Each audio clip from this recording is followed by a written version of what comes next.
क्या आपको पता है दुनिया भर में भारत 5वां ऐसा देश है जहां सबसे ज्यादा प्लास्टिक कचरा निकलता है।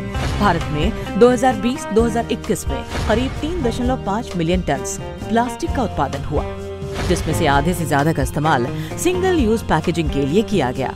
इसमें सामान लेने वाली पन्नी और स्ट्रॉ जैसे प्रोडक्ट्स शामिल हैं। भारत के केंद्रीय प्रदूषण नियंत्रण बोर्ड का एक सर्वे ये बताता है कि देश में हर दिन 26,000 टन प्लास्टिक कचरा निकलता है, जिसमें से सिर्फ 60% को ही दोबारा इकट्ठा किया जा पाता है। बाकी कचरा नालों नदियों से होते हुए समंदर में पहुंच जाता है या फिर पड़ा रहता है। केंद्रीय प्रदूषण नियंत्रण बोर्ड के मुताबिक भारत में हर साल 2.4 lakh ton single use plastic पैदा होती है।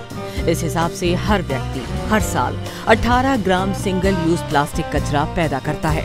संयुक्त राष्ट्र का अनुमान है कि दुनिया भर में हर साल करीब 40 करोड़ टन कचरा पैदा होता है। संयुक्त राष्ट्र की रिपोर्ट ये भी बताती है कि दुनिया भर के समंदरों में अब तक 20 करोड़ टन कचरा जा चुका है।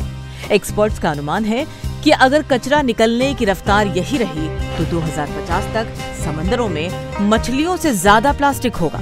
दुनिया भर में हर साल करीब 8.8 मिलियन टन प्लास्टिक कचरा समुद्र में पहुंचता है, जिसमें 0.3% स्ट्रॉ होती है। भारत की बात करें तो सिर्फ 3 बड़े शहरों दिल्ली, मुंबई और बेंगलुरु क्रमशः 287.6 मिलियन, 172.8 मिलियन और 252.7 मिलियन स्ट्रॉज हर साल कचरे के तौर पर निकलती है। WWF यानी world wide fund for nature की लिविंग प्लैनेट रिपोर्ट की माने तो फ्रेश वाटर स्पीशीज की तादाद में 83% की गिरावट आई है। बायोडायवर्सिटी की वजह से न केवल फ्रेश वाटर स्पीशीज को नुकसान हो रहा है, बल्कि इंसानों को भी बहुत बड़ा नुकसान हुआ है। हर साल 0.13% की दर से खेती और कोस्टल एरिया को नुकसान पहुंच रहा है। एक्सपर्ट्स का मानना है कि समुद्री बर्फ में प्लास्टिक का समावेश ग्लोबल वार्मिंग बढ़ाने के कई वजहों में से एक ये भी है। समुद्री जीवों के माइक्रोप्लास्टिक के सेवन से आंतों में घाव बन सकते हैं और उनके खाने की मात्रा भी कम हो रही है। प्लास्टिक की वजह से ही हजारों स्ट्रॉबेरी हर्मिट के कीड़े कंटेनरों में फंस जाते हैं और फिर मर जाते हैं। 6,561 जांचे गए जलीय जीवों में पाया गया कि 11% ने समुद्री प्लास्टिक के मलबे को निगल लिया था। एक बार में ये आंकड़े आपको डरा सकते हैं कि जिस तेजी से दुनिया भर में प्लास्टिक कचरा निकल रहा है, वो हमारे आपके साथ ही वन्य और समुद्री जीवों के लिए कितना खतरनाक है। साथ ही जलवायु परिवर्तन के बहुत से कारणों में से एक भी है। लेकिन हमारा मकसद आपको डराना नहीं, बल्कि आगाह करना है। हम आपको इसका समाधान भी बताएंगे, लेकिन उससे पहले आपको एक तस्वीर दिखाते हैं।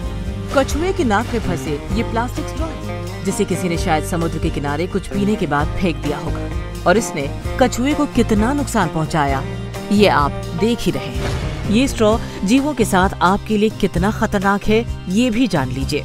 द वॉशिंगटन रिपोर्ट में प्रकाशित एक रिसर्च के मुताबिक स्ट्रॉ की मदद से आपको वास्तव में जितना ड्रिंक पीना होता है, आप उससे अधिक पी लेते हैं। एरिटेट और हाई कैलोरी वाले सॉफ्ट ड्रिंक्स के छोटे घूंट आपके अधिक वजन बढ़ाने का कारण बन सकते हैं। द टेलीग्राफ की एक रिपोर्ट में कहा गया है कि प्लास्टिक स्ट्रॉ ड्रिंक की गंध को बेअसर कर देता है और ड्रिंक के जरिए आपकी भूख को बढ़ाता है, जो आपके शरीर को नुकसान पहुंचा सकता है। दरअसल प्लास्टिक के स्ट्रॉ पॉलीप्रोपाइलीन से बने होते हैं, एक घटक जिसे मॉड्यूलेशन में खाद्य सुरक्षित कहा जाता है। हालांकि जब स्ट्रॉ से हीट के केमिकल्स के संपर्क में आते हैं तो वे आपके ड्रिंक में लीच कर सकते हैं और आपके शरीर में समाप्त हो सकते हैं। ये केमिकल्स घटक आपके शरीर के हार्मोन के लेवल को भी प्रभावित कर सकते हैं।